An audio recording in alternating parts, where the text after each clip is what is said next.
झोल में 20 अगस्त 2021 ते झोल शहर के वार्ड नंबर 2 मां घरां मुबैना गुम थियल नौजवान नारी अंबर धी मरहूम ईसा वसाण हिन वक़्त ताईं पुलिस बाज़ियाब नाहे कराए सघी, जॾहिं त डिस्ट्रिक्ट एंड सेशन जज जी अदालत ऐं SSP सांघड़ जे हुकुम ते झोल थाणे ते सरकारी मदियत में नामालूम जवाबदारनि खिलाफ़ केस दाख़िल कयो वियो हो। SSP सांघड़ जे हुकुम ते केस जी जांच DSP CIA सांघड़ खे ॾिनी वई, जंहिं संधी जांच में मुबैना अगवा थियल नारी जे सौट खे संभालींदड़ सांघड़ अदालत जे रीडर अली नवाज़ वसाण खे केस में जवाबदार ज़ाहिर कयो। जवाबदार संधी ज़मानत कराए वरिती, पर नारी बाज़ियाब न थी सघी।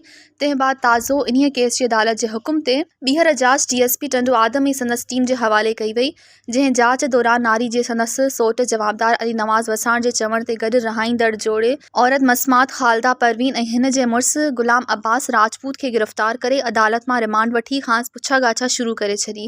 इन हवाले सां राबितो करण ते DSP टंडू आदम ॿुधायो त गिरफ़्तार जवाबदार ज़ाल मुड़ुसु पुलिस रिमांड में आहिनि। इन्हनि खां काफ़ी मालूमात मिली आहे। मज़ीद ख़बरनि ऐं तफ़सीलात लाइ विज़िट कयो असांजी वेबसाइट www.awamiNewsHD.com ऐं ॾिसंदा रहो अवामी न्यूज़ HD।